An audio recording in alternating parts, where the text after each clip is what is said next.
In Ghana, this is the only place you can see the hippos. We're going to see the hippo from where we came from, and it is too far.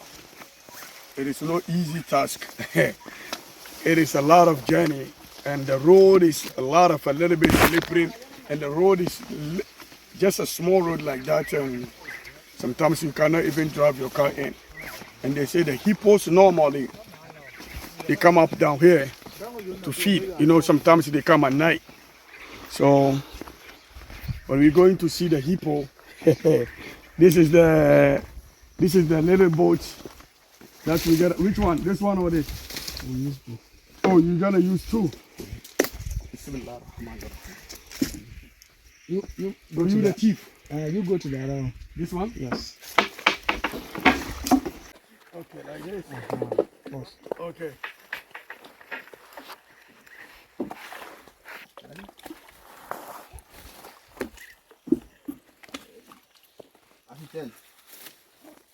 Yeah. Oh, this is part of the Dawah to the village.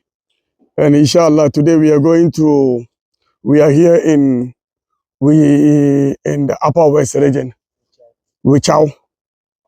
You can see we are here in the Wichau in the Upper West region. As you can see, this is one part of our Dawah to the village.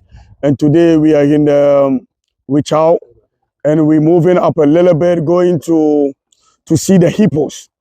When you come in Ghana, this is the only place you can see hippos. Bilal, watch, Gabanka. So as you can see, we are here in Wichau in the Upper West region of Ghana. We're going to see the hippos. In Ghana, we have a 60 region in Ghana.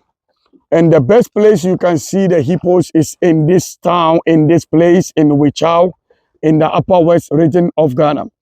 From the Kumasi to Ghana, drive to, to the Upper West, it takes you about, let's say, about 12 hours drive. Here for the hippopotamus, you see, this is the female skeleton for the hippopotamus.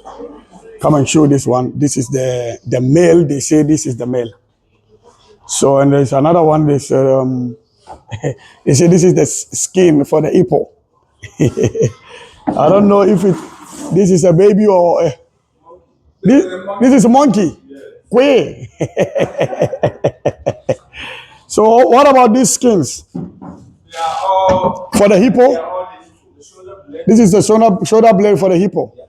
What about this one? That is the back, right? A joint caliber. Okay, that's good. So these are the teeth? Yes. Wow. So these are the teeth for the hippo. What about these ones? These ones are the teeth. Oh, they're the teeth, the big one. Yes. Oh, okay. Okay, that's the side. Okay. Wow. Man, hippos are hippo, man. So we're gonna take you to the hippo to see its life. This is located in Upper West. In the Upper West region. What was it in? Wichau. The community or the area or the city is called Wichau in the Upper East region of Ghana. Inshallah, we will take you to the hippos so you can see the hippo in life. Hippos, and they don't like noise. So what we will do is we will lower our voice a little bit. They don't like the noise of the people. You know, so sometimes they don't come out early. It is very hard for sometimes to see the hippos. So that is how it is. In Ghana, this is the only place you can see the hippos according to the wildlife reserve. This is one up there.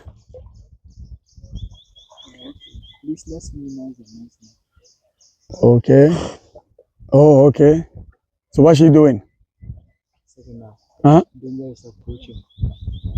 Like she's telling the other troops. This is the fish. Picture. Oh, he got a fish.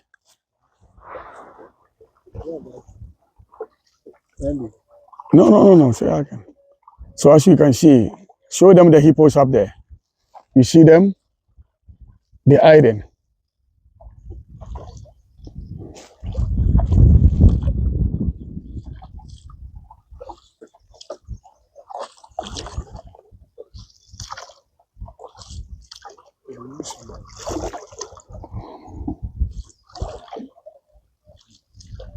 So, my friend, you see them?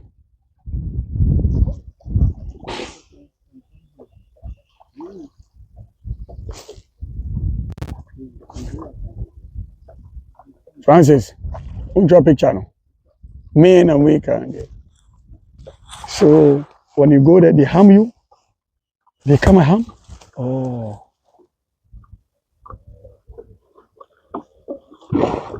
What they do? Why they do that?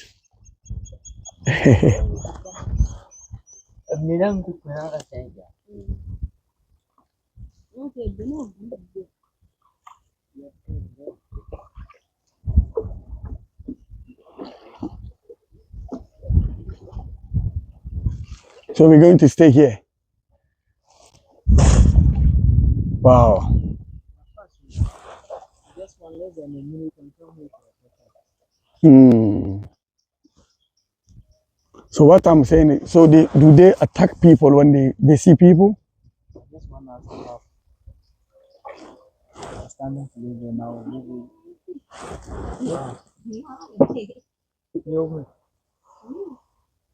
He's pointing at a monkey. Why is a monkey? Why is a monkey?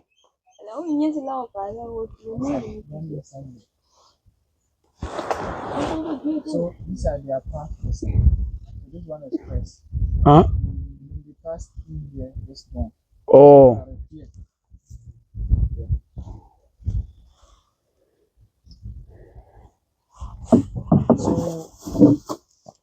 Good. So all in Ghana where we can get hippos, especially hippo sanctuary. Okay. So when That they is come- located in the upper west region region. of Ghana. Exactly. So when it comes to the upper west region, even the military call themselves the hippos. The hippos, exactly. I can see that. You can see that. Yeah. Yes. And then when you get to their district assemblies, on their local, they have the hippo sign in.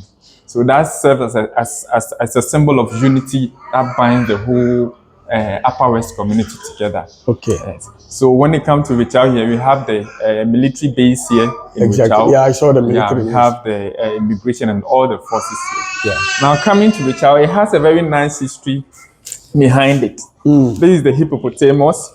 They have this history that makes them like pay homage every year to the river, and then make sure that bond, that spiritual bond, is there. Okay. So in the olden days, the people that came to reside here, when they came here, this place were all bushy. Okay. And then during those times, there were this kind of a tribal wars and then other things. You be there and then another tribe will come and capture you. So when they came to this land, they were experiencing such tribal wars. And then they decided to move to a place where they will find peace. So let's move here. So they have the hint that some communities want to come and then take over their lands and others. So the community gathered and they decided to have a meeting and then look at ways that they can protect themselves and their families. So as they were thinking, they decided to move to another place and then seek for shelter and protection. So this is the community moving with their chiefs to the other place. So when they were moving, let's come here. They came across a very big river. Yeah, thinking of how to cross the river, and their enemies were following them right there. So when they got to the river, they saw that there was something like a stump in the river. They didn't know. So not knowing that they were hippos back. Okay. So they stepped on the hippo's back and crossed to the other river. Crossed to the other side. To the other side of the river. Exactly. Okay. So when they crossed, so this is the picture of when they were crossing to the other side. So they jump on the top of on the top of the hippos. It served as a stepping stone for them. Yeah. So when they stepped and they went, the enemies also decided to come, and then the hippos sank them. Oh, so the And then hippos attack the enemies for them. enemies, yes. So that means the hippos protected them. Exactly. The hippos protected them and killed them. So they saw the hippos to be part and parcel of them. Okay. Yeah, so they have a festival they call the Kaka Festival. Okay, Where kaka. Kaka means hippo. Hippos in the language. Wale, yeah, in Wala. Yeah, in Wala. Okay, Yes. okay. Kaka means hippo. So every year they celebrate the Kaka Festival, and when they go to the riverside to do some sacrifice to the Kaka, and then they pay that kind of allegiance to the river. Okay, so good. that's have that kind of a spiritual bond between them and the community. Okay, good. So it's a prohibition to kill a hippo here. Oh, it's a prohibition to kill a hippo. Yes. But what about if the hippo dies? If the hippo dies, you have to go and take the hippo and bury it. And bury it. They don't eat it. No. They don't give it to like a wildlife animals to eat it. No. You Unless just we don't it. see. If we see that the hippo is dead, we have to go there. Last year, we had an incident of that. We went and then we buried it. Okay, so how many hippo do you think we have here? So as you speak right now, we have like 45 hippos. 45 Yes, hippos. recently we did the hippo count. They were like 43. You know, they are movable animals. Okay. So we count in transit. So one person starts from here, another person will start at the same time. When you reach at where you start, then I stop. Then another person also continue. So we have 4 transits. So in Ghana, on the sister region of Ghana, so only in the upper west and which how they have the hippos, do you think? Yes, for now they stretch. You know, the black water moves all the way from Burkina down Faso, to the savannah region. To the savannah, yeah. So recently we undertook a study to look at the Bui side. The Bui side, they used to be there, but because of the Bui dam that they constructed, yes, they moved back here. Okay. So we did some study. We are yet to come out with the finding to see if there is other hippos on the other side. Bui side. Yeah, okay. But this is where they are concentrated now. Okay, good. Thank you. They live in groups, and a group of hippos is called a bloat. Every bloat of hippos constitute males, females, as well as the juveniles, that is the little ones. Yesterday we were here, we spotted the same group, but they were 15 in number. Today we are seeing only 4. Perhaps the others might have moved further down or further up. That's the behavior of wild animals. They move in groups, but sometimes some of the group can also decide to split. The hippo is the 3rd largest land mammal after the elephant and the white rhino. The grown male hippo, the weight is around 2,500 to 2,800. They carry their pregnancy for 270 days and they give birth every 2 years interval. Here, we work on the principle of consensus. You see other parks or games like the Moli National Park, before you are led by a guide for a tour, he always makes sure that he's armed, he carry a gun, just because of the attitude of the animals, which is unpredictable, as well as even the citizens within that place, because of the vast area that they are protecting. Here is rather or directly opposite.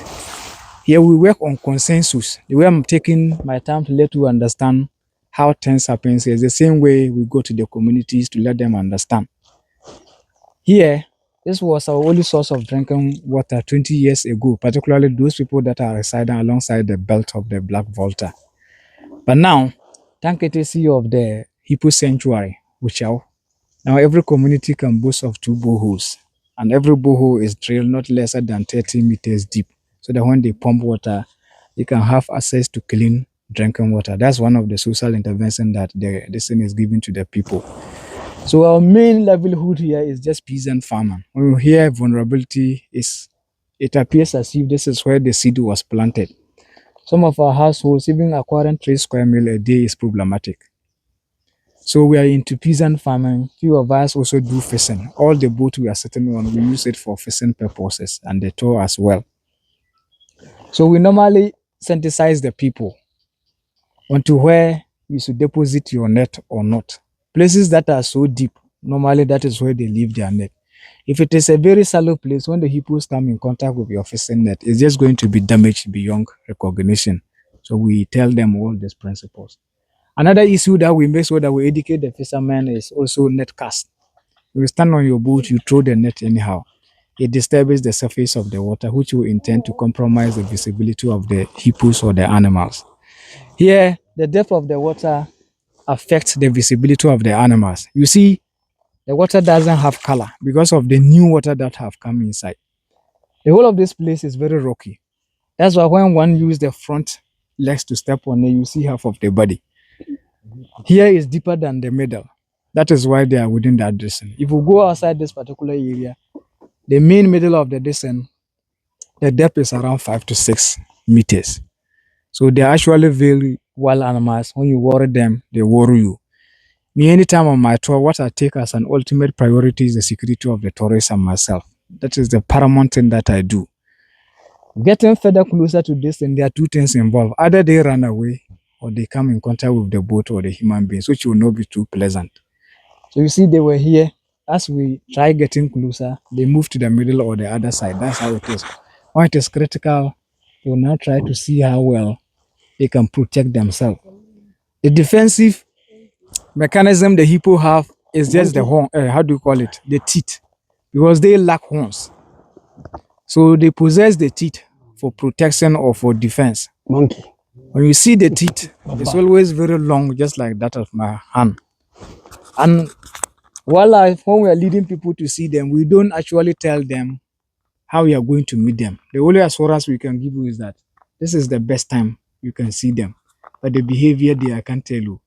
Yesterday, when we came here around afternoon, we met 5 here. 7 was just in front of these rocks. And they were behaving in a very amazing manner. That is still the monkey that is producing the sound. So at times you can meet them yawning. They can open their mouth about 180 degrees. You can even meet them having sex. You can encounter pregnant women trying to give birth. You can meet them fighting. You can meet them expecting. So all these things are the possible mood that you can meet the hippos. They are wild animals and we follow their behavior here. We don't try to restrict how they move. We only follow their behaviors. The only important thing we do here is to protect the area so that they can have the freedom to move around. So they have the liberty to graze either in Ghana or in Burkina Faso because we are having a very good dialogue with the Burkina government. Every year, quarterly, we visit them. Quarterly, we visit him to let him know. Anytime people from his side try to damage what we are protecting here, he normally tells us to just give him a report. You assist us with his security or whatever this thing he can also put on board to let us understand that. It's rather unfortunate they are not coming up in their numbers and they are far away. If the female should point at us with the face, when you look at the eyeballs, when they are rolled, the eye lenses appear as if they have kept some makeups on it, which is a typical attribute of a woman. So one of the features that we use to distinguish a mother or a female from a male hippo is just what I've mentioned. Another issue is that when you manage to see the entire head, the male head is bigger when you compare it to that of the female. And when they're young, the 180 degrees, the canal teeth which are in front, the male own is far longer than that of the female. So hippos live in groups, just like I said, and the group name is called a bulut or a school. Every school of hippos have a group leader. And the prime responsibility of the leader is to give adequate security or protection to the group. When we're coming, you heard the sound.